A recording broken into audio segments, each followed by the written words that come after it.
मचल मनोबमङ्गलिं पत्ते गोच्छामि समय पापुड विनिमोच्युते केवली गणितम् नमः समय साराय स्वानुभूत्या चकासते चित्स्वभावाय भावाय सर्वभावान्तरच्छिते अनन्तधर्मणस्तत्त्वं पश्यन्ति प्रत्यगात्मनः अनेकान्तिमयी मूर्तिर्नित्यमेव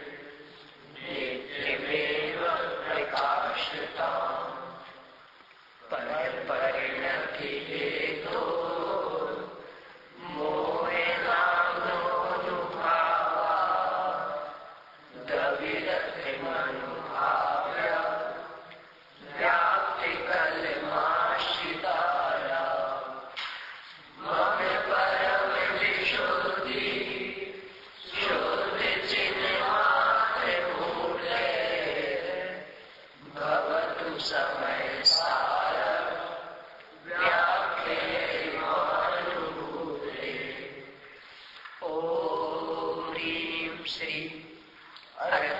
सिद्ध आचार्य उपाध्याय साधु पंच परमेष्ठिभ्यो नमः। 7-9 तक अपनी कक्षा चलेगी। शास्त्र वगैरह रखते समय सीधे रखना चाहिए, ये भी बताना पड़ेगा। उल्टा रखा था, जो आगे बढ़ रहे थे तो विराटना का परिणाम ज्यादा ही चल रहा। आचार्य श्री पूर्व को स्वामीकृत समय सार परमागम, इस पर आचार्य श्री अमृतचंद्र स्वामीकृत आत्मख्याति टीका, कर्तृकर्म अधिकार पर क्रमशः चर्चा चलते हुए 84-85 83-84 गाथा पर विगत कक्षा में अपनी चर्चा हुई है। उसे पहले आपके माध्यम से दोहराएंगे। जीव पर का कर्ता नहीं है, वैसे ही भोक्ता भी नहीं है। पर संबंधी कर्तृत्व को विस्तार से समझाया है, फिर अत्यंत संक्षेप में भोक्तृत्व को बताया है। किस उदाहरण से किस प्रकार बताया है, ये आपको बताना है। बोलिए आपने। जिस प्रकार मतलब समुद्र में लहर उठती है, उतरन और निस्तरन, तो उसी मतलब तो उसमें ये लिया था कि समुद्र में जो लहर उठी तो उसके निमित्त से जो हवा चलती है तो उसमें वो निमित्त तो है। पर सोच करके बोलिए, अपने वाक्य स्वयं सुनते हुए। समुद्र में जो मतलब लहर उठती है, समुद्र में जो लहर के माध्यम से हवा चलती है वो उसमें बोलिए आप। आगे। तो यानी कि हवा के निमित्त से जो लहर उठती है तो उसमें जो लहर का उठना, तो उसमें वो लहर का उठना 3 बातें बताई थी कि लहर का उठना और हवा का चलना और समुद्र का सौंदर्य। जो लहर का उठना था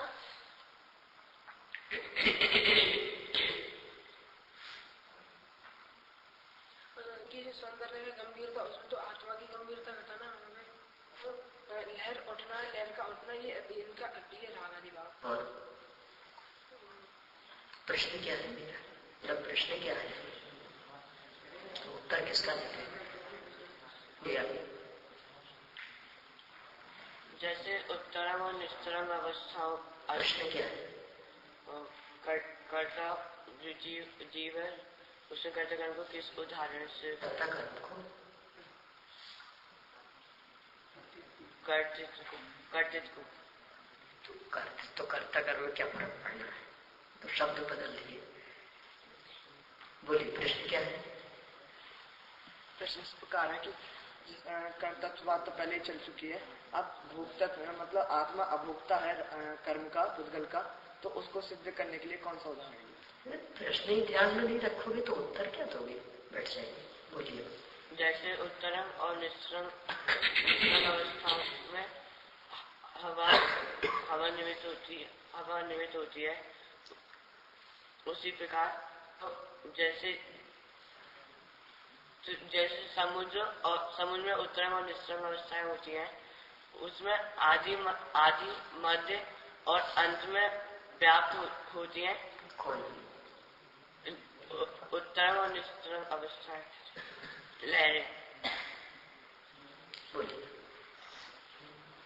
समुद्र में हवा के निमित्त से उत्तरंग और निस्तरंग रूप अवस्था होती है, परंतु हा और समुद्र में व्यापक भाव का अभाव है, और जो यानी लहरें हुई उसमें आदि मध्य और अंत एकमात्र समुद्री व्यापक है, इसलिए समुद्री उसका भोक्ता है और भोक्ता है।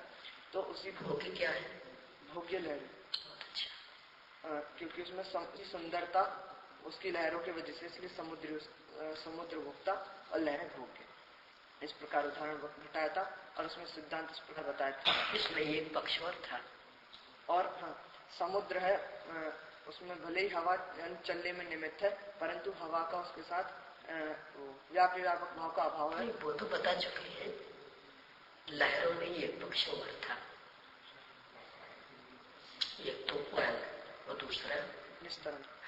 इसको भी बताइए। निस्तरंग मतलब स्थायी दशा में, उसमें समुद्री व्यापक है, क्योंकि उसमें भी समुद्र की सुंदरता बढ़ती है, इसलिए उस अवस्था में भी समुद्री उसका भोक्ता और वो निस्तरंग रूप अवस्था में भोग्य। उदाहरण तो ठीक था। सिद्धांत में इस प्रकार बताया था कि उसी प्रकार जीव की कर्म के निमित्त से ससंसार और निसंसार रूप अवस्था होती है, परंतु कर्म और जीव का व्यापक भाव का अभाव है, इसलिए वास्तव में जीव ही उसका भोक्ता है, और जो किसका? वो संसार और निसंसार रूप अवस्था का जीव ही भोक्ता है, और वो जो अवस्था है वो उसका भोग्य है। तो संसार दशा में तो लग गया, और निसंसार अवस्था में भी।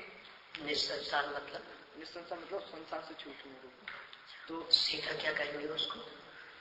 सिद्ध दशा। तो आइए, उस सिद्ध दशा संसार का कर्मों का छूटना हुआ, ये कर्मों की छूटने रूप अवस्था में भी एकमात्र यानी भले ही कर्म निमित्त हो रहा है, परंतु उसमें भी जीव ही उसका भोगता है, और जो मोक्ष दशा हुई वही वो उसके भोग्य है। इस प्रकार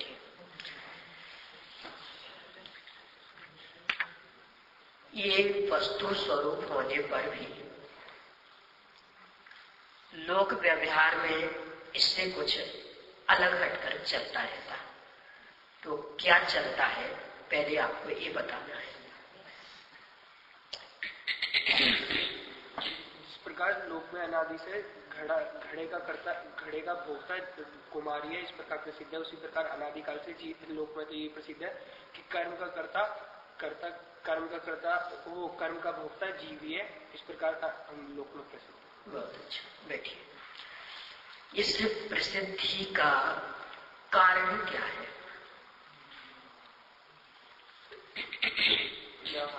व्यवहार में से इस प्रसिद्धि को कहा जाता है। व्यवहार नए तो नहीं कहेंगे, नए तो संविज्ञान का अंश है। व्यवहार नए का यह मत है। व्यवहार का इस प्रसिद्धि का कारण क्या? बोलिए। व्यापक भाव के मतलब जो भी कार्य हुआ उसमें अनुकूल है सारी सामग्रियां, तो उन पर ऐसा आरोप आ जाता है। व्यवहार नए का मत है, तो उन पर ऐसा आरोप आ जाता है। व्यवहार नए का मत क्यों लगा रहे अभी? मतलब इस प्रसिद्धि का कारण क्या है ये बताइए। वो कार्य के उत्पादन में सहायक है। जिन पे आरोप आते हैं इस कारण उन पे आरोप, क्योंकि जैसे उसमें कुमार द्वारा उत्पादन में अनुकूल है, और इस कारण निमित्त नैमित्तिक संबंध है। तो निमित्त नैमित्तिक संबंध का यथार्थ ज्ञान नहीं होने के कारण ये प्रसिद्ध हो गया। बैठिए, आप भी बैठ जाइए, बैठ जाइए आप लोग भी। ऐसा प्रसिद्ध होने पर भी इसे टीका में अज्ञानियों का प्रसिद्ध व्यवहार क्यों कहा?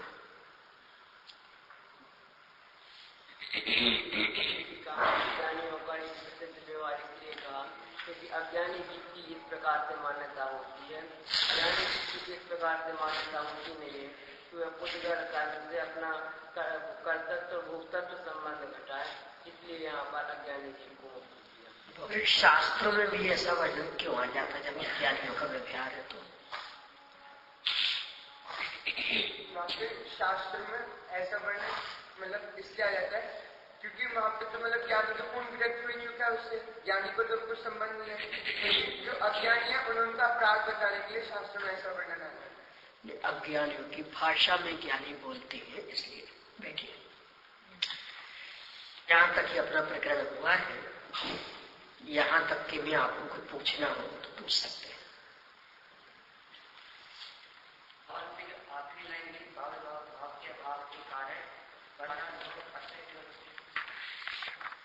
पर पदार्थों के साथ में बैठी आत्मा का भाव भावक संबंध नहीं है, क्योंकि भाव भावक संबंध व्यापक संबंध में बनता है। आप ठीक से बैठिए जरा। हाँ, शुरू से बहुत परेशान हो रहे हैं आप। दूसरे नंबर पे आप ही हाँ, शुरू से ही बस यहाँ वहां यहाँ वहां, और जब प्रश्न पूछते हो तो उत्तर देते नहीं बनता। एकदम एकाग्र होकर के या शास्त्र देखिए या मेरी ओर देखिए, और किसी की ओर रंच मात्र नहीं देखना है। तो जहां व्यापक भाव होता वहां ही भोग भोक्ता भाव होता है। पर्याय व्याप्य है, द्रव्य व्यापक है, इस कारण ही पर्याय भाव्य है और द्रव्य भावक है।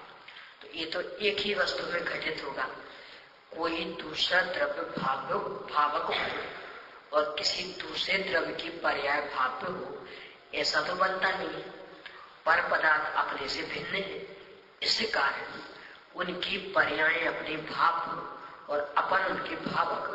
भाव मतलब भोगने योग, और भावक यानी भोगने वाला। ऐसा संबंध वहां नहीं बनता, इस कारण उसका निषेध किया। यदि आप मूल व्याख्या में हर बार जहाँ पे भी भोक्ता वक्त की बात ली तो हमेशा भोक्ता या फिर भोग्य शब्द का प्रयोग किया। टीका में जहाँ पर भी किया वहाँ पे भाव्य और भावक का किया, तो ये अलग अलग गाथा में भोक्ता भोग का भी नहीं लेते हैं, वेद रहती इस तरह का लेते, मतलब वेदन करता है। वेदन करता है को सामान्यतया भाव भावक में लोग समझते हैं। आजकल थोड़ी सी अपनी भाषा बदल गई है, पहले तो यही कहा जाता भोगो, ये बहुत भोगी है, इसको 56 भोग मिलते हैं। यानी भोगने योग्य वस्तुओं को भोग ही कहा जाता था। भोग बिगड़ा हुआ रूप था, शुद्ध शब्द था भोग्य। जब वहां भोग्य कहेंगे तो यह कहलाएगा भोक्ता, यानी उसको भोगने वाला। ये चालू भाषा का था। तो चालू भाषा में तो भोग यानी भोग्य, भोग तो बिगड़ा हुआ रूप था, भोग्य और भोक्ता। अब इसका ही शुद्ध संस्कृत रूप देखेंगे तो भोग बनता है भुज धातु से। भोग शब्द बनता है भुज धातु से। अपना भोजन करना चलता है, भोजन करना वो भी उससे, तो भुज धातु से। तो उस रूप परिणमा इस अर्थ में बनेगा भावक, यानी बिल्कुल उस रूप हो जाना। वेदन करना वही कहलाता है कि जब बिल्कुल उस रूप हो जाए वो, यानी अलग हट करके रहे तो वेदन करना नहीं कहलाता। देखो ऐसा नहीं, सब ठंड महसूस हो रही, ठंड महसूस हो रही मतलब तो बिल्कुल हम ठंड ठंड ठंड ठंड यही अपने उपयोग में बसा रहे हैं। सर्वांग पर ठंड ठंड ठंड ठंड दिख रही है, इसका मतलब ठंड महसूस हो रही ये कहेंगे। यदि अपना उपयोग इस रूप ना हो तो ठंड महसूस हो सकती, यानी उपयोग अन्यत्र हो तो महसूस नहीं हो सकती।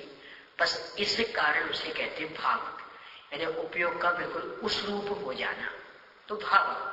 जब भावक कहेंगे तो फिर कर्म क्या बनेगा कि भावक का उल्टा भाव, जैसे ज्ञान का उल्टा ज्ञेय, जैसे भावक का भाव, प्रमाण का प्रमेय। इसलिए यहां इन शब्दों का प्रयोग किया। यानी उपयोग में जब कोई वस्तु इस तरह से अपन तन्मय कर लेते हैं कि उपयोग और वस्तु अलग अलग ही नहीं दिखती, पूरा उपयोग उस वस्तु रूप ही दिखने लगता, तब ही उसको उसका भोक्ता अथवा भावक कहते हैं। और जब भावक कहेंगे तो वो वस्तु भाव्य कहलाएगी। इसलिए यहाँ भाव भावक शब्द का प्रयोग है। और कुछ अरे उसकी तन्मयता बताने के लिए, तद्रूपता बताने के लिए, एक मेघपना बताने के लिए। देखो लोक में ऐसा होता है, जो जिसको भोगता है बिल्कुल वैसा महसूस करता है। आपने हिंदी साहित्य में पढ़ा होगा, शायद आप लोग के भी नहीं भी आया हो, एम.ए. आदि के कोर्स में आता है, सूरदास तुलसीदास आदि का विराट व्यक्तित्व। तो उसमें आता है कि राधा कृष्ण रूप अपने को अनुभव कर रहे हैं, कृष्ण अपने को राधा रूप अनुभव कर रहे हैं, तब कहीं भोक्ता भोगी संबंध बनता है। लोक व्यवहार में भी अपन देखें तो जिस लड़की ने जिस लड़के के साथ शादी की, अब वो पूरा उस रूप अपने को मानती है। लड़का यदि करोड़पति, लड़की वाले पीहर में 1000 पति की बेटी हो, अब क्या मानती? करोड़पति। गोत्र बदल लेती, इच्छाएं भी। देखो साहब ये हमारे घर में नहीं चलेगा, कैसे बोलती? बिल्कुल जैसे इसी घर की हो। यानी जिसको अपना माना मतलब उसकी भोग क्या बनी, उस रूप अपना वेदन करती है। पुरुष भी उस रूप अपना वेदन करता है। यानी भाव भावक में उपयोग की बिल्कुल तन्मयता, एक रूपता, ये मुख्य होती, तब कहीं वेदन बनता। इस कारण यहाँ भाव भावक शब्द का प्रयोग। यानी भोगने की प्रक्रिया क्या होती है, किस तरह से पदार्थ भोगते हैं अपन, कि वो पदार्थ तो आना संभव नहीं है, पर उपयोग में तन्मयता हो जाती, इसलिए भाव भावक शब्द का प्रयोग। और कुछ चलिए अब विषय बदल रहा है। 25 गाथाओं वाला एक प्रकरण है। आचार्य अमृतचंद्र स्वामी के अनुसार 24 गाथाएं हैं, जैसे स्वामी के अनुसार 25 गाथाएं हैं। आचार्य अमृतचंद्र स्वामी के अनुसार 85वीं गाथा से शुरू हो रहा प्रकरण और 108 गाथा तक चलेगा। आप इसको नोट कर लें।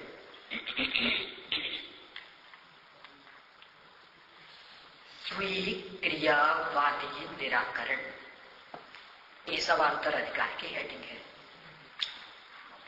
द्विक्रियावादी निराकरण तीसरा अवांतराधिकार है। आचार्य अमृतचंद्र स्वामी के अनुसार 24 गाथाएं हैं और आचार्य जयसेन स्वामी के अनुसार 25 गाथाएं।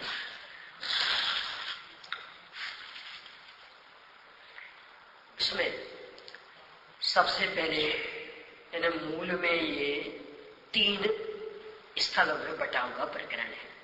जैसे वो दूसरा वाला 7 स्थलों में था, ये 3 स्थलों में बटा है प्रकरण। पहले स्थल में है 2 गाथाएं, उनका विषय चेतन अचेतन का एक उपादान रूप कर्तापना द्विक्रियावादी पना है। इन्हें द्विक्रियावादी पने का लक्षण बताया इसमें संक्षेप में कि द्विक्रियावादी किसे कहते हैं। तो चेतन अचेतन का एक उपादान रूप कर्तापन आप क्यों नहीं लिख रहे? लिख क्यों नहीं रहे? नाटक मत करो लिखने का। काय पे लिख रहे? पहले क्यों नहीं लिख रहे थे? खाना बनाना यदि सीखना हो तो आप लोग उससे सीखे कोई। चेतन अचेतन का एक उपादान रूप कर्तापन द्विक्रियावादीपन है। संक्षिप्त निरूपण ये दो गाथाओं में, यहाँ तो दोनों आचार्य एक जैसे ही है, मतलब गाथाएं एक जैसे। अब इसके बाद 12 गाथाओं में इसी का विवरण, ये दूसरा स्थल है। पहला स्थल संक्षिप्त निरूपण, दूसरा स्थल इसी का विवरण। तो इसमें आचार्य जयसेन के अनुसार 6 स्वतंत्र गाथाएं, 6 स्वतंत्र गाथाएं, यानी अलग अलग विषय है, इसी का पोषक पर अलग अलग विषय। तो 6 स्वतंत्र गाथाएं। और यहाँ आचार्य अमृतचंद स्वामी के अनुसार 5 गाथाएं, यही बस एक गाथा कम है। इसके बाद शेष 6 गाथाएं अज्ञानी एवं ज्ञानी जीव के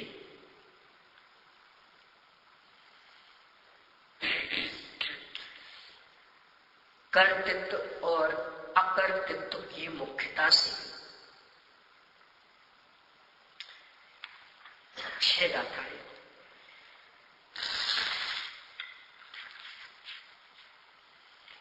इस तरह से कुल 12 गाथाएं और अमृतचंद स्वामी के अनुसार किया है। अब इससे आगे तीसरा स्थल उपसंहार। कैसे होगा? तीसरा स्थल उपसंहार 11 गाथाओं का है। इसमें पुनः 3 विभाजन। व्यवहार की मुख्यता वाली 3 गाथाएं, दूसरा निश्चय की मुख्यता वाली 4 गाथाएं, फिर तीसरा उपचार से द्रव्य कर्मों के कर्तृत्व निरूपक 4 गाथाएं। यहां तक ये प्रकरण चलेगा। ये इसलिए याद रखना आवश्यक है कि विषय में मोड़ आ रहा और उस मोड़ के अनुसार अर्थ करने में भी अपने को सावधानी रखनी पड़ेगी। जैसे पहले अपन ने देखा कि शुरू में रागादि का कर्ता पुद्गल को सिद्ध किया था, बाद में रागादि का कर्ता जीव, पुद्गल कर्म का कर्ता पुद्गल, यानी प्रकरण के अनुसार अर्थ करने में भी अपने को सावधानी रखनी पड़ेगी। तो ये 24 या 25 गाथाओं तक का एक प्रकरण है। सामान्य से अपन पहले समझ लें। द्विक्रियावादी 3 शब्द है इसमें, द्विक्रिया और वादी। द्वि यानी 2, क्रिया परिणति परिणमन, वादी यानी कहने वाला, यानी एक द्रव्य एक साथ 2 क्रियाएं करता है ऐसा कहने वाला। या कहने वाला मतलब मानने वाला, पूरा अकेला कहने वाला नहीं। तो एक द्रव्य एक साथ 2 क्रियाओं को करता है, 2 परिणमन करता है ऐसा मानने वाला द्विक्रियावादी मिथ्यादृष्टि। तो शुरू की 2 गाथाओं में तो पहली में तो ये बताएंगे कि जो ऐसा मानता है वह जिनेन्द्र भगवान के मत से बाहर है, वह जिनेन्द्र भगवान की विराधना कर रहा। फिर 86वीं गाथा में ये परिभाषा बताएंगे, और इसके बाद फिर उनका विवरण यानी विस्तार शुरू होगा। अभी अपनी चर्चा 85वीं गाथा में, यानी जो एक द्रव्य को दो क्रियाओं का कर्ता मानता है वह जिनेंद्र भगवान के मत की विराधना करता है, जिनेंद्र भगवान के मत से बाहर है, ये बात यहाँ बता रहे हैं। पढ़ती हूँ गाथा, आप तो विराएंगे। यदि पोकल कम्मिनम्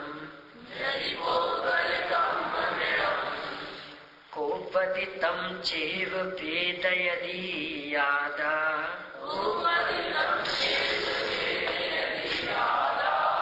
तो क्रियावतिरिक्तो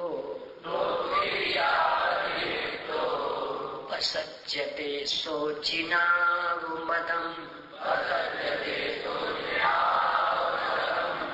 यदि पोकलकम्मिनम्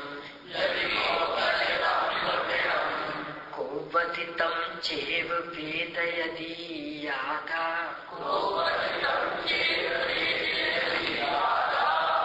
तो क्रियावतिरिक्तो उपसज्यते शोचिनावमदम्।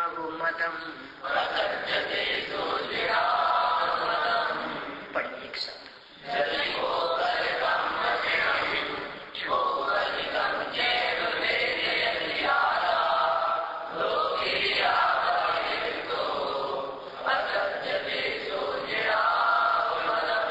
कान का निकाल दो, नींद आ रही है जोर से। भूपेंद्र जी ना थोड़ी ठीक से बिल्कुल अकड़ के बैठो, रीढ़ की हड्डी सीधी करके निकाल दो, गले से भी निकाल दो, थोड़ी हवा लगने दो, नींद बगे। यदि आत्मा इस पुद्गल कर्म को करे और उसी को भोगे तो वह आत्मा दो क्रियाओं से अभिन्न ठहरे, ऐसा प्रसंग आता है जो कि जिन देव को सम्मत नहीं है। यानी अपने को भी कर रहा है, अपने को भी भोग रहा है, और पुद्गल को भी कर रहा है, पुद्गल को भी भोग रहा है। यानी अपने में जो रागादि विकारी भाव हो रहे हैं, स्वयं उसको परिणम रहा है तो स्वयं को किया, उसको किया, और उनका फल भी भोग रहा आकुलता तो उन्हें भोगा भी। इसके साथ ही कोई ये कहे कि देखो मैंने कर्म भी बांधे और अब मैं कर्म का फल भी भोग रहा हूं, तो ऐसा यदि कोई कहता है तो ये द्विक्रियावादी पने का प्रसंग आया, और यह जिनेंद्र भगवान के मत से बाहर है। जिनेंद्र भगवान को स्वीकार नहीं है कि एक द्रव्य दो क्रियाएं करे। ये प्रश्न खड़ा हो सकता, क्यों स्वीकार नहीं? परेशानी क्या है? परेशानी के असंभव है ना, बात हो ही नहीं सकता। लोक में भी ये किसी भी रूप में स्वीकृत नहीं है, इनको भी नींद आ रही। कोई एक ही व्यक्ति परीक्षा देने वाला भी बन जाए और निरीक्षक भी बन जाए, तो मैं निरीक्षण भी करता रहूंगा, पेपर भी लिखता रहूंगा, हो सकता? मजदूरी वाला काम भी करे और उसका निरीक्षक करे, ओवरसीयर बने, हो सकता? कि नहीं, मैं थोड़ा थोड़ा काम भी करता रहूंगा और साथ में निरीक्षण भी करता रहूंगा।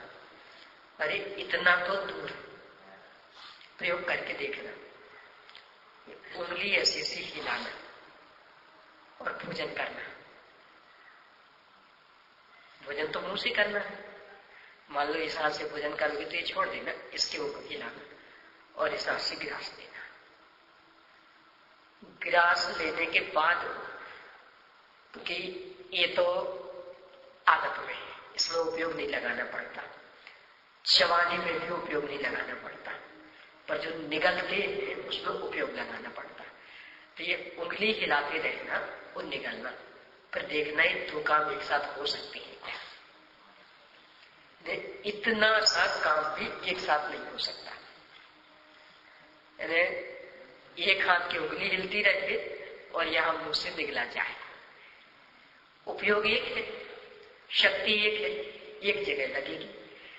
यानी इतना सा भी काम अलग अलग काम होते हैं, निगलना अलग है, उंगली हिलाना अलग है।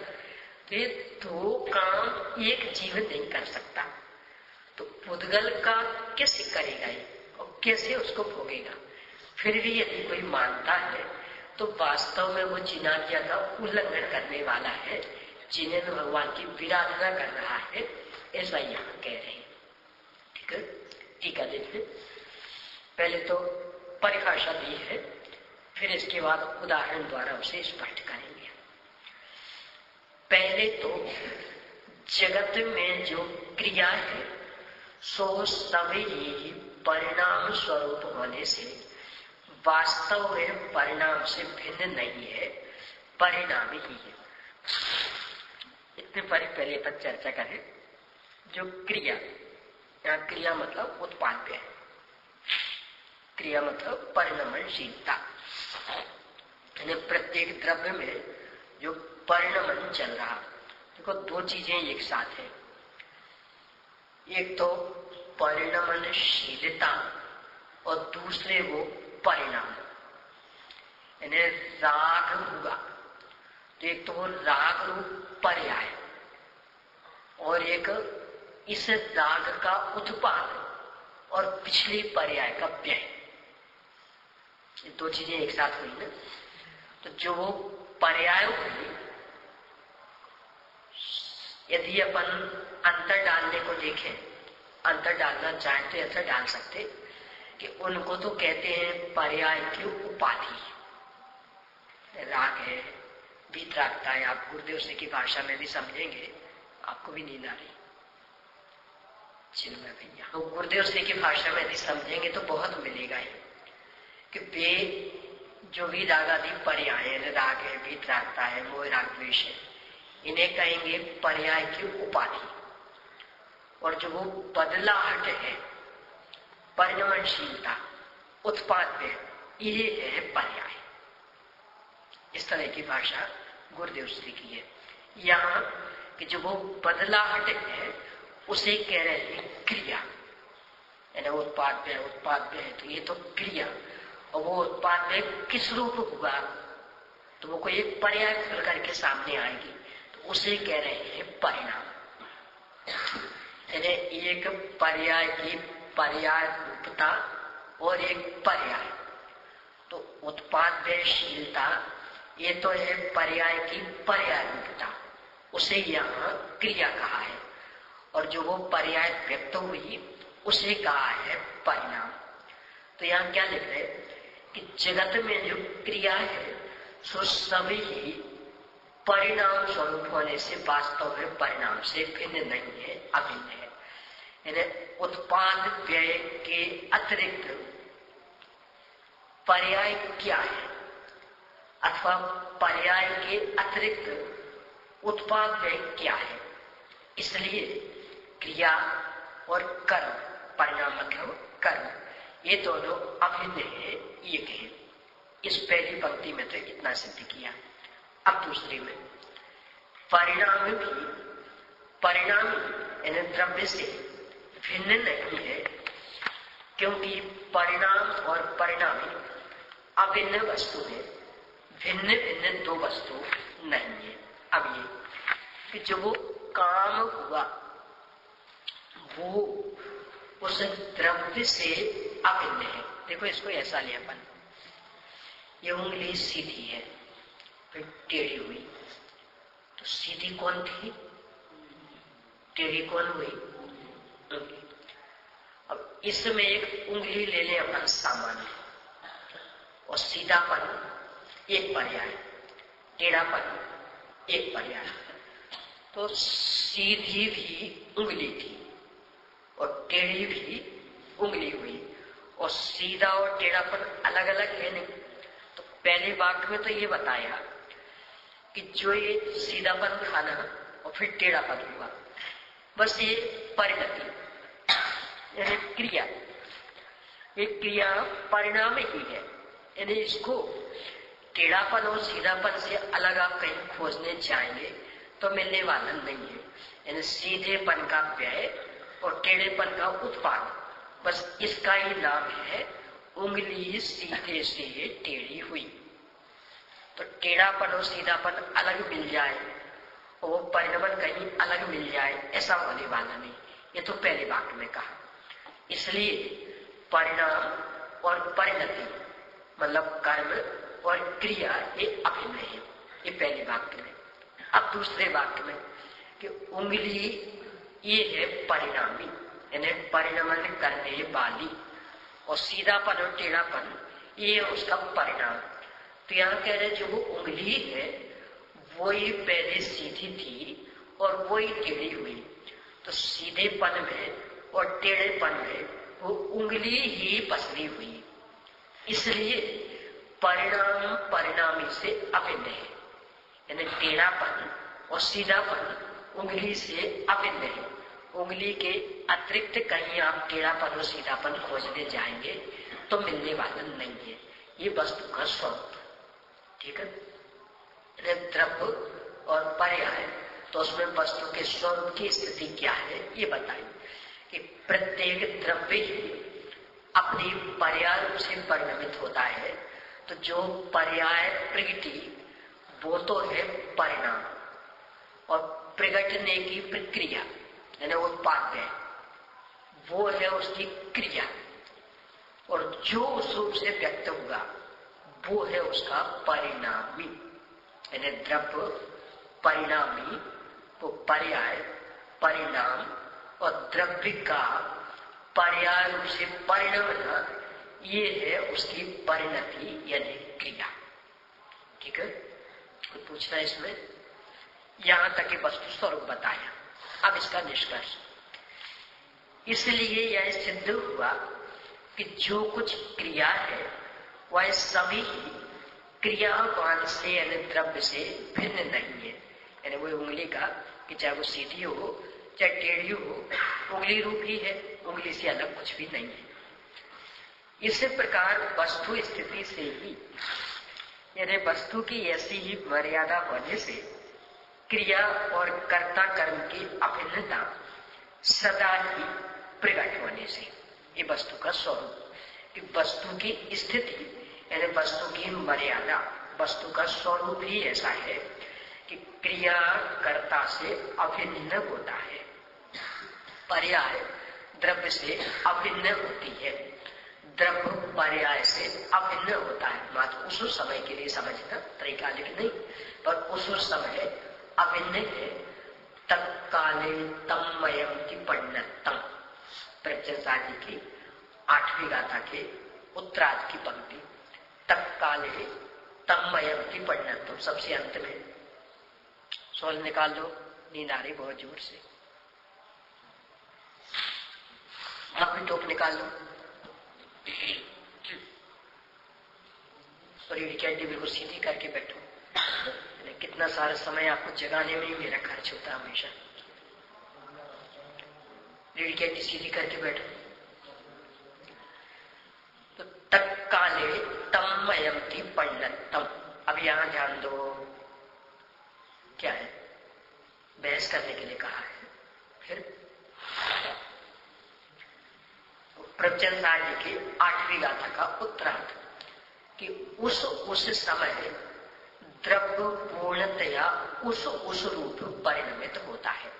तो वो पर्याय और द्रव्य दोनों अभिन्न, क्योंकि द्रव्य ही उस पर्याय रूप से परिणमित हुआ है। ये वस्तु का स्वरूप है, वस्तु की मर्यादा है, वस्तु की स्थिति है। अब इससे निष्कर्ष क्या निकला? तो वो व्यापक और भावक में घटित करके स्पष्ट कर रहे हैं। जैसे जीव व्यापक भाव से अपने परिणाम को करता है और भावक भाव से उसी का अनुभव करता है, भोगता है। ये तो वस्तु का स्वरूप है कि जीव अपने पर्याय रूप से परिणमय है, यानी जीव व्यापक और वो पर्याय व्यापक, और इसीलिए उस पर्याय का भोगता है, यानी जीव भावक और वो पर्याय उसका भाव। तो ये तो कोई दिक्कत वाली बात नहीं। उसी का अनुभव करता है अर्थात भोगता है। अनुभव यानी भोगता, फीलिंग। यानी यहाँ अनुभव यानी ज्ञान नहीं, भोगने वाला। उसी प्रकार यदि व्यापक भाव से पुद्गल कर्म को भी करे और भावक भाव से उसी को भोगे, जीव अपनी पर्यायों को कर रहा है, अपनी पर्यायों को भोग रहा है, ये तो वस्तु स्वरूप। इसमें भी ये ध्यान रखना, इच्छानुसार करने भोगने की बात यहाँ नहीं चल रही है। या तो वस्तु का स्वभाव जो सहज परिणमन है, तो द्रव्य अपनी पर्याय रूप से परिणमित होता है और उसका उस रूप तन्मय होता है, उसका वेदन करता है। तो ये तो वस्तु स्वरूप है, तो वास्तविक स्थिति थी, ये कोई अपराध नहीं था। पर ऐसा ही यदि व्यापक भाव से पुद्गल कर्म को भी करे, यानी पुद्गल का जो भी परिणाम हो रहा, यहाँ पुद्गल कर्म में अकेले ज्ञान वर्णादि कर्म में 29 और अकेले 29 ही नहीं, उनका विस्तार असंख्यात लोक प्रमाण वो सब ले लेना। तो यदि पुद्गल कर्म को भी करे, यानी जीव की पर्याय वो पुद्गल का परिणमन बन जाए, तब तो जीव ने किया है कहा जाएगा। तो ऐसा करे और भावक भाव से उसी को भोगे, यानी मैंने भोजन को भोगा, मैंने ठंड को भोगा, ये भोगे, तो वह जीव अपनी और पर की एकत्रित हुई दो क्रियाओं से अभिन्नता का प्रसंग आने पर स्वयं पर का परस्पर विभाग अस्त हो जाने से अनेक द्रव्य स्वरूप एक आत्मा को अनुभव करता हुआ मिथ्या दृष्टिता के कारण सर्वज्ञ के मत से बाहर है।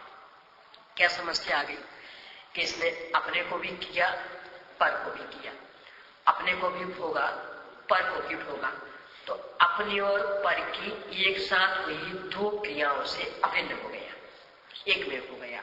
पर तो अशक्त, अभी उदाहरण लिया था कि इतना सभी करना संभव नहीं, यानी उंगली भी हिलाते जाओ और भोजन भी निकाल दो, इतना करना संभव नहीं।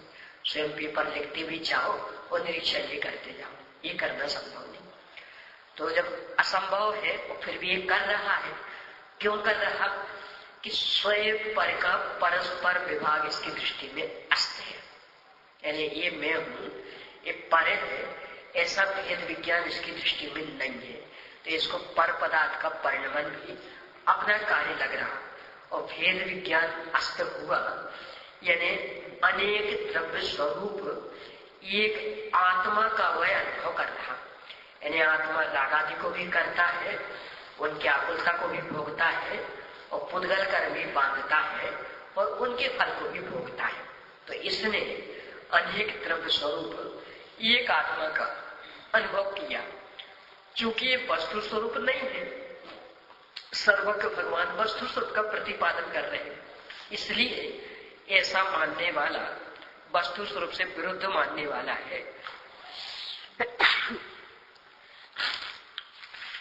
यानी मिथ्या दृष्टि है और इस कारण ही जिनेन्द्र भगवान के मत से वो बाहर है। जिनेन्द्र भगवान के मत को स्वीकार करने वाला नहीं है, यानी अपने को जैन कहता हुआ भी वास्तव में वो जैन नहीं है।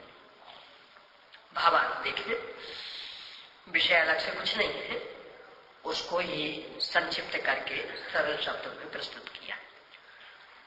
दो द्रव्यों की क्रिया भिन्न ही है, स्पष्ट है। हर द्रव्य की अपनी स्वयं चतुष्टयात्मक सीमा है, उसके अंदर ही उसका परिणमन होता है, अन्य द्रव्य के साथ उसका परिणमन सर्वथा निश्चित है। जड़ की क्रिया को चेतन नहीं करता और चेतन की क्रिया को जड़ नहीं करता। जो पुरुष, या पुरुष मतलब पुरुष से मतलब नहीं, कोई भी जीव, कोई भी संसार जीव, अज्ञानी जीव, जो पुरुष एक द्रव्य की दो क्रियाएं करता हुआ मानता है, तो एक द्रव्य की दो क्रियाएं मतलब कि मैंने राग भी किया और कर्म भी बांधे, मैंने आकुलता भी भोगी और कर्म के फल को भी भोगा, अथवा ठंडी गर्मी भोगी, भोजन आदि भोगा, ऐसा मानता है, वह मिथ्या दृष्टि है, उल्टी दृष्टि वाला, उल्टी मान्यता वाला। क्यों? क्योंकि दो द्रव्यों की क्रियाओं को एक द्रव्य करता है, ऐसा मानना जिनेंद्र भगवान का मत नहीं है। अब इसमें एक प्रश्न खड़ा हुआ कि जिनेंद्र भगवान का मत स्वीकार करे तो सम्यक दृष्टि, और उनके मत को स्वीकार नहीं करे तो मिथ्या दृष्टि, तो पक्षपात नहीं हो गया। ऐसे तो सभी अपने अपने धर्म को कहते हैं। अरे हिंदू भी कहेंगे आप हमारे देवी देवता को मानो तो धर्मात्मा, और नहीं मानोगे तो पापी, तो पक्षपात नहीं हुआ। इसका रहस्य समझिए अपन कि सर्वज्ञ भगवान का मत यानी वस्तु स्वरूप, ये कोई थोपा थोपी वाला मार्ग नहीं है। यानी भगवान ने कह दिया तो तुम मानो, ऐसा नहीं है। तो क्या है? वस्तु स्वरूप, क्योंकि हमें वस्तु स्वरूप सीधा ख्याल में नहीं आ रहा, ज्ञान हमारा बहुत कम है। सर्वज्ञ भगवान का ज्ञान एकदम विशद है, उन्हें स्पष्ट दिख रहा है, इसलिए हम उनके बल पर खड़े होते हैं। यानी हमें तो पता नहीं लग रहा। देखो इसको ऐसा नहीं, शरीर में कोई बीमारी हो गई पर अपने को पता नहीं लगा, तकलीफ हो रही थी, तो डॉक्टर के पास गए, उसने जांच आदि करके कहा कि आपको अमुक बीमारी। मानते नहीं मानते? क्यों मानेंगे? हमारा ज्ञान थोड़ा है, उसका ज्ञान विशद है, तो उसने सब तरह की जांच करके जो निर्णय दिया है, इसका मतलब वो सत्य है, क्यों विशद ज्ञान है। इसी के बल पर तो पक्षपात का आरोप लगाते कि बात तुम कह रहे थे। ऐसा भी होता है, कभी कभी बहुत हो जाता है ऐसा। डॉक्टरों के निर्णय में अंतर पड़ जाता है। एक डॉक्टर कह रहा कि ये जो एक गांठ है ये कैंसर की गांठ है, दूसरा कह रहा नहीं कैंसर की गांठ नहीं है, बस वो तो सामान्य सी गांठ है, ऐसे निकल के अलग हो जाएगी। और एक ने कह दिया कि कैंसर की गांठ है, तो क्या होता फिर? शंकाशील हो गए और जांच कराते गए, भाई वास्तव में कैंसर की गांठ तो नहीं है। क्यों शंकाशील हुए? आप अपने ज्ञान के बल पर निर्णय कर लेना। आपको क्या दिख रही हो? अकेली गांठ दिख रही ना, तो अकेली गांठ मान लो कि साहब हमें उतना ज्ञान नहीं है, हमारे ज्ञान में तो मात्र वो सामान्य गांठ दिख रही। डॉक्टरों को ये ज्ञान है कि ये सामान्य सी गांठ है कि कैंसर की गांठ है। तो यदि किसी के कथन से हम दुविधा में उलझ गए हैं, तो इस विषय के और विशेष जानकार जो है हम उनके पास जाएंगे और वे जो निर्णय देंगे हम उनका मान लेंगे। लोग का यही व्यवहार है कि नहीं? बस ऐसा ही यहाँ इस सर्वज्ञ भगवान का ज्ञान पूर्ण विषय केवल ज्ञान ही है, सारा लोग प्रत्यक्ष जान रहे। अपना ज्ञान अथवा अपने जैसे और भी जो छलमस्त उनका ज्ञान बहुत साधारण सा ज्ञान, उनके ज्ञान में तो कोई खास क्षमता ही नहीं है, और उस ज्ञान को बढ़ाना भी संभव नहीं। यानी अपन चाहें कि अभी हम अपने ज्ञान को विशद करके फिर उस ज्ञान से निर्णय करेंगे, तो ये भी संभव नहीं है। तो फिर उपाय क्या है? आप लोग थोड़े खड़े हो जाइए, खड़े। बहुत ही सो रहे हैं, उनको रात बिना नहाए आए थे, हाथ खड़े करिए। वे सो रहे हैं, कर लीजिए हाथ पीछे। समझाना स्वयं का अनुभव दोनों बिल्कुल बेकार जाती है आप लोगों के लिए। इसका मतलब तीव्र उपेक्षा है, जबरदस्ती की मार है कि बस पढ़ो, अंदर से पढ़ने का भाव तो है नहीं।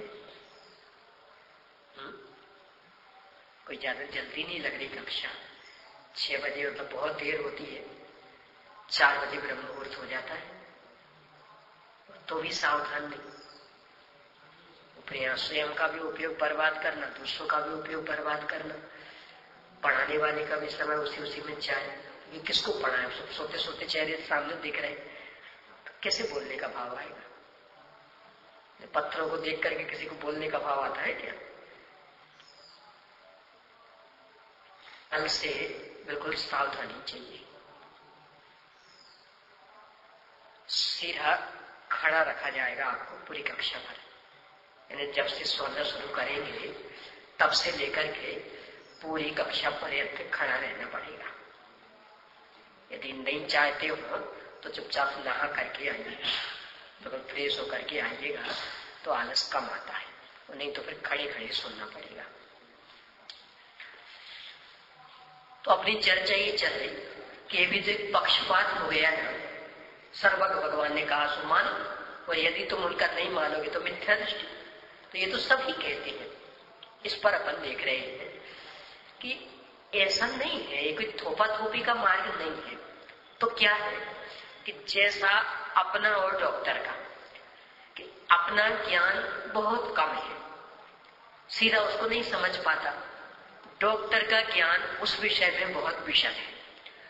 तो यदि अपन अपने ज्ञान से निर्णय नहीं कर पाते हैं तो जो उसके बहुत विशेषज्ञ डॉक्टर होते उनसे उस चीज का निर्णय कराते हैं, और वे जो निर्णय देते हैं उसे स्वीकार भी कर देते हैं।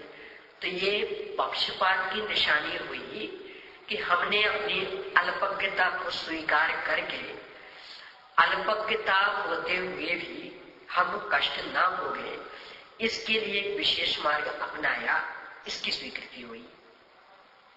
किस बात की स्वीकृति हुई? पक्षपात। उस डॉक्टर की बात मानते, ये नहीं तो किसकी? कि हम अल्पज्ञ, हमें उतनी समझ नहीं है पर स्वस्थ रहना चाहते हैं।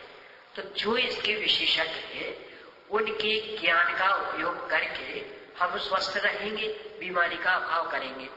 तो ये पक्षपात नहीं, ये हमारी मजबूरी है। इसलिए वस्तु स्वरूप में भी ये व्यवस्था कि यदि आपके पास ज्ञान नहीं है तो जो विशेष ज्ञानी है उनकी बात मान लो। बस ऐसे ही यहाँ कि हम तो है अल्पज्ञ, सर्वज्ञ भगवान है सर्वज्ञ, वस्तु का सही स्वरूप जान रहे हैं। अन्य अन्य मत वाले जो देवी देवता हैं उनके वचन परस्पर में टकराते होने के कारण और उनका जीवन स्वयं सदोष होने के कारण ये बात स्पष्ट ख्याल में आती है कि वे सर्वज्ञ नहीं है। क्योंकि यदि सर्वज्ञ होते तो बात परस्पर टकराती क्यों? तो उनकी तो टकराती है।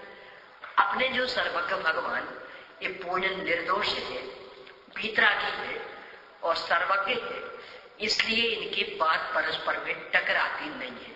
तो परस्पर में बात का नहीं टकराना, इससे हमने उनकी निर्दोषता और सर्वज्ञता की पहचान की, और इसके बल पर अल्पज्ञ होने पर भी अल्पज्ञता का दुष्परिणाम हमें ना भोगना पड़े, इसके लिए सर्वज्ञ के ज्ञान के बल पर हम सचेत हो जाएं।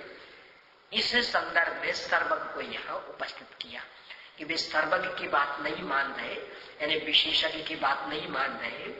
इसका मतलब वो मिथ्या दृष्टि, यानी डॉक्टर को विशेषज्ञ भी कहे और वो बीमारी बता रहा और फिर भी कहे नहीं हम तो नहीं मानेंगे, डॉक्टर क्या कहेगा?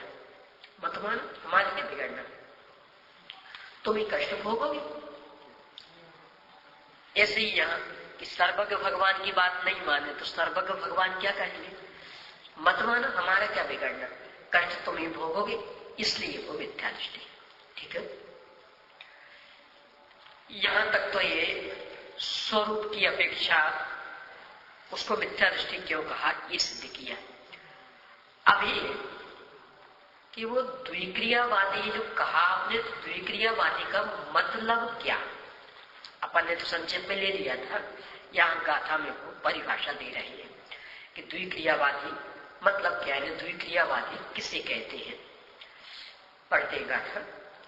जम्मादुअत्य भावम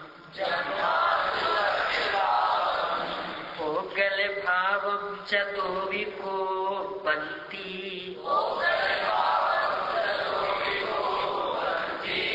तेन तुम इच्छा चिट्ठी तो क्रियावाद क्रियावादिनो हुन्ति जम्मादुवत्तभावम्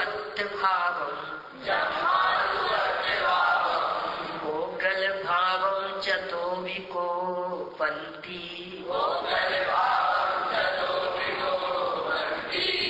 तेन तुमिच्छादित्ये तो क्रियावादिनो हुन्ति। पढ़िए एक साथ।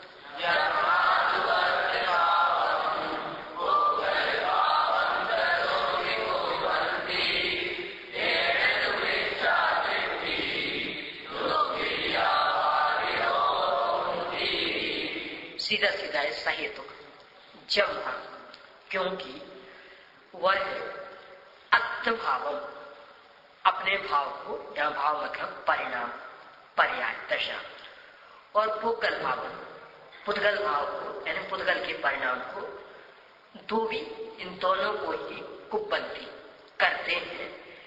तेन तो इस कारण से मिथ्या दृष्टि व मिथ्या दृष्टि दो क्रियावादिनो हुन्ति, दो क्रियावादी होते हैं। यानी सीधा सीधे शब्द साथ कि दो क्रियावादी उनका नाम क्यों कि वो एक साथ दो क्रियाओं को करते हैं, अपनी भी करते हैं और दूसरे के भी करते हैं, तो इसलिए भी दो क्रियावादी कहलाते हैं। तो करते हैं मतलब कर तो पाते नहीं है, यदि कर लेते होते तो मिथ्या दृष्टि नहीं कहलाते, कर पाते नहीं है फिर भी मानते हैं, इस कारण से भी द्वि क्रियावादी मिथ्या दृष्टि। टीका अपन इसकी बाद में देखेंगे, यहां तक के प्रश्न लिख लीजिए।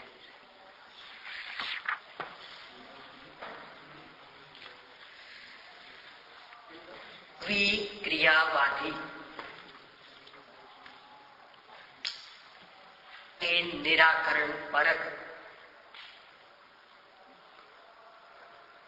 24 या 25 गाथा वाले इस प्रकरण की संक्षिप्त विषय वस्तु बताइए। तो जो अभी लिखा है था शुरू में, वो व्यवस्थित आपको लिखना है, चार्ट का रूप दे करके गाथाओं की संख्या सहित। अगला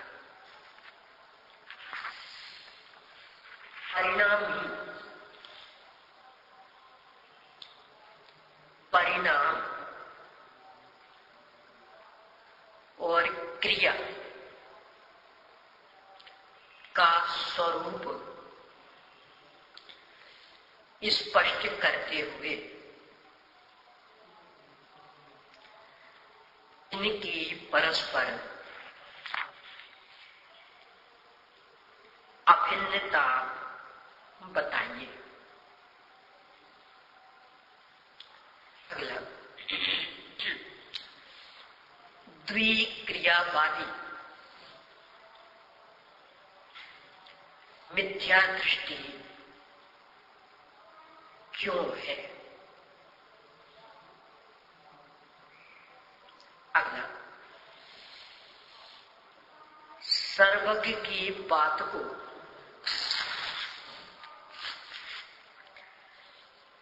अस्वीकार करने के कारण उसे मिथ्या दृष्टि कहने पर भी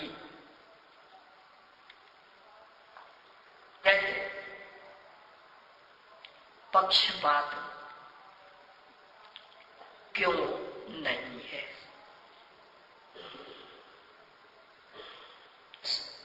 अगली गाथा का जो टीका के साथ संबंध है, टीका की बात है, उसके प्रश्न लिखाऊंगी।